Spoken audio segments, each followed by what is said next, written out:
Así que pasamos a la próxima conferencia a cargo del doctor Andrés Ruf, médico de staff del Servicio de Trasplante Hepático del Hospital Británico de Buenos Aires, quien nos va a ilustrar sobre coagulación y anticoagulación en pacientes cirróticos. Andrés. Gracias, Javier, y buenas tardes.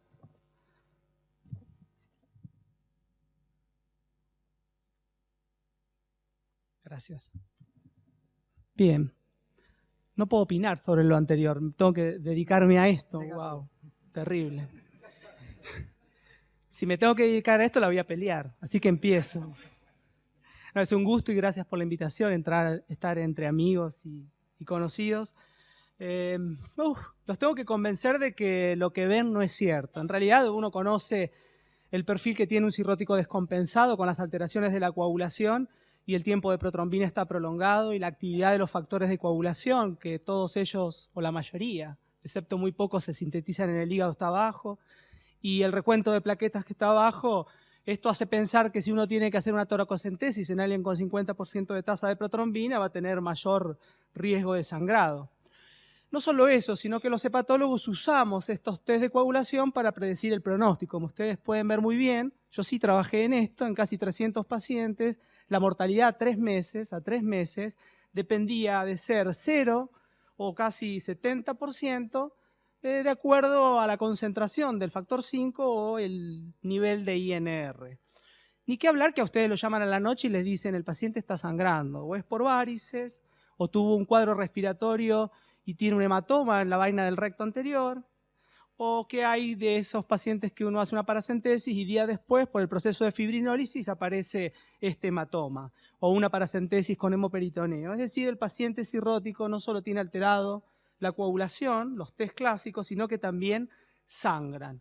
Y lo difícil de esta tarde, que también fue difícil lo de Cato, es que yo lo tengo que convencer de que pese a estas alteraciones de la coagulación, pese a estas alteraciones clínicas, los pacientes con cirrosis no están naturalmente anticoagulados, tienen un RIN de 2, pero no es el mismo RIN de 2 que tiene alguien que toma warfarina, que tienen mayor riesgo de presentar eventos trombóticos.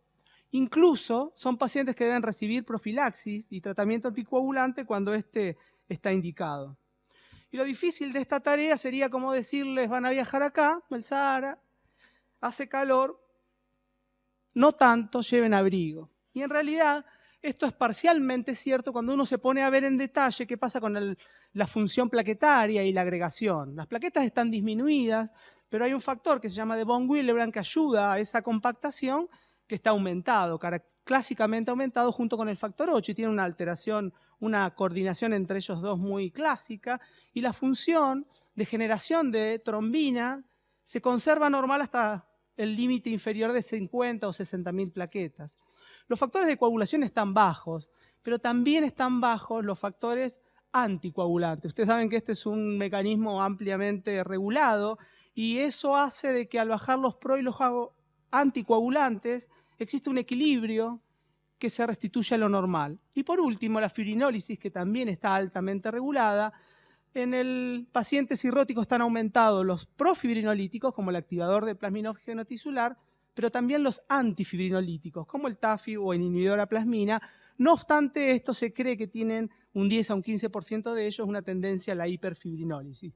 Pese a esto, sigo insistiendo, son pacientes que no están naturalmente anticoagulados. Y esto se puede ver muy bien porque las pruebas que usamos clásicamente para medir coagulación solo miden una parte del problema, que es la actividad procoagulante o de la realidad, una parte, que es esta actividad procoagulante, que no refleja el estatus hemostático del paciente. Si uno quiere medir cómo está ese estatus hemostático, debería ser test más complejos que no se usan en clínica, que son los test que miden tanto la rama pro como la anticoagulante. Y este test claramente fue estudiado por este genio de la coagulación que se llama Trípodi, en el cual ustedes pueden ver en un trabajo con medio centenar de cirróticos y de sujetos normales, el INR está más alto en cirróticos y el factor 2 más bajo, pero también están más bajos los dos finales, que es la titrombina y la proteína C, que son dos proteínas anticoagulantes. Por lo tanto, el cirrótico, si uno mide esta generación de trombina,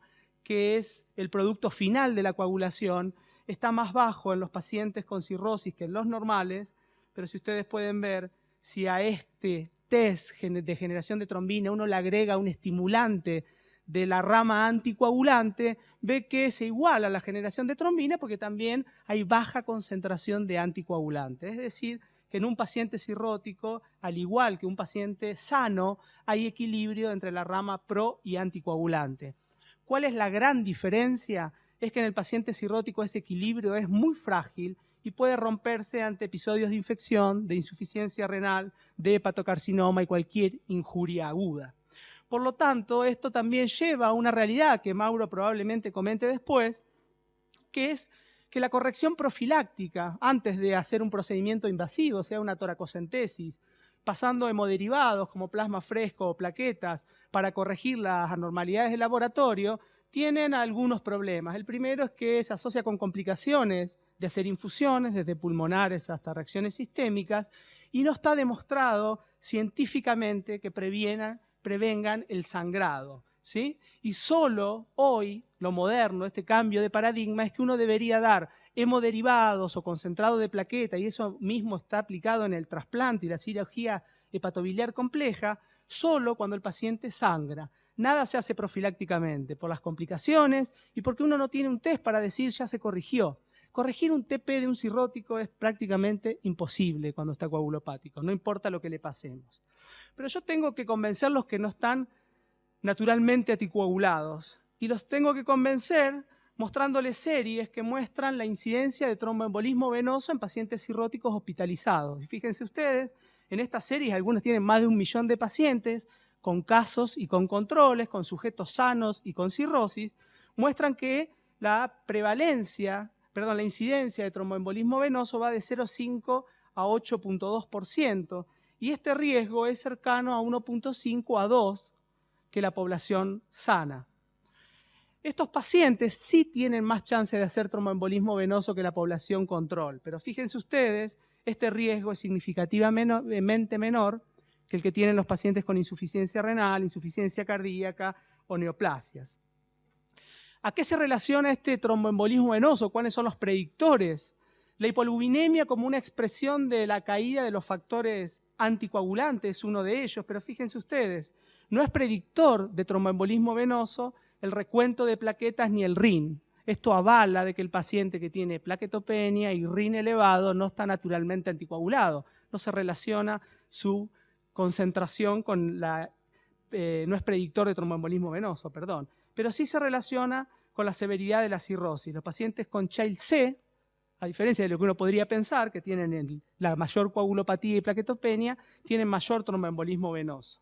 Por lo tanto, los pacientes cirróticos deben realizar profilaxis para tromboembolismo venoso en situaciones de riesgo, cuando están internados, por ejemplo, y se tiene que hacer tratamiento anticoagulante si tienen un evento trombótico. Pero ¿cuánto cumplimos estas premisas? Muy poco. Fíjense en este trabajo con algo más de 200 cirróticos internados. La incidencia de tromboembolismo venoso fue cercana al 3%. El 76% de toda la población no hacía ningún tipo de profilaxis, ni farmacológica ni mecánica para el tromboembolismo venoso. Pero no solo hacen tromboembolismo venoso sistémico, también portal. Y hay una gran diferencia con respecto a la trombosis portal en el cirrótico con respecto al no cirrótico. Y en el no cirrótico, claramente la trombosis portal está asociada con trombofilia. Suele haber factores locales como la infección abdominal y la anticoagulación demostró beneficios claros. En cambio, en el cirrótico, la trombofilia no está frecuentemente presente y la fisiopatología es diferente. Hay un aumento en la resistencia vascular intrahepática debido a la hipertensión portal y la caída del flujo portal es la que media esa trombosis. La anticoagulación parece ser menos eficaz, como vamos a ver después, y se asociaría, o uno podría pensar que se asocia con más riesgos. La chance de trombofilia se ve en el 50% en los pacientes no cirróticos, y fíjense ustedes en este trabajo, de escasos pacientes, 22, solo el 5% se encontró una trombofilia asociada. Pero un diagnóstico diferencial muy importante es la presencia de hepatocarcinoma. Ustedes saben que el hepatocarcinoma ama las venas, incluso puede aparecer en ausencia de nódulos hepáticos, hoy se llama eso tumor en vena, no encontramos tumor en otro lado que no sea en la vena, y como ustedes pueden ver, este tumor en vena suele ser una trombosis portal que es oclusiva, que tiene que expandir la vena porta, a diferencia de la trombosis benigna, tiene un compromiso más intrahepático que extrahepático, como es la trombosis benigna, y tiene una característica imagen en la tomografía, que es la presencia de realce en fase arterial con lavado en fase portal, tanto en las ramas intrahepáticas, en este caso, como extrahepática. Y fíjense ustedes que ese realce no está presente en la fase arterial ni en la portal en las trombosis benignas no tumorales. Por lo tanto, diagnóstico diferencial clave sería tumor versus no tumor. ¿Qué incidencia tiene la trombosis portal en cirrosis? Va del 5 al 26%, y una media de estos 11 trabajos publicados hasta la fecha, con más de 4.000 cirróticos seguidos en el tiempo, muestran un 11% de incidencia de trombosis portal. La mayoría de ellos tienen trombosis portal parcial. Pero fíjense ustedes que los factores de riesgo asociados con esta trombosis portal en cirróticos, en el análisis univariado, en este trabajo publicado en el GAT, mostró que el Child B y C, la trombocitopenia, la citis, la hemorragia y la escleroterapia se asociaban en el análisis univariado, pero en el análisis multivariado, los factores de riesgo para el desarrollo de trombosis portal en la cirrosis fueron la trombocitopenia y el antecedente de hemorragia. El antecedente de hemorragia indica hipertensión portal. El antecedente de trombocitopenia también indica hipertensión portal, pero fíjense ustedes, más trombocitopenia, más trombosis, no hace pensar lo que habitualmente pensamos, que estaría antiagregado por tener pocas plaquetas. ¿A quién tratar y a quién no en trombosis portal es clave? Y la trombosis portal que se trata con anticoagulación o con TIPS, lo que es la trombosis aguda o subaguda. Fíjense ustedes, un trombo de reciente aparición. A diferencia de la trombosis crónica o cavernomatosis portal, que no se trata con TIPS o con anticoagulación, en donde la porta, el tronco portal, que se ve muy bien en la trombosis aguda o subaguda, es reemplazado por una maraña vascular a nivel del ilio y las ramas intrahepáticas.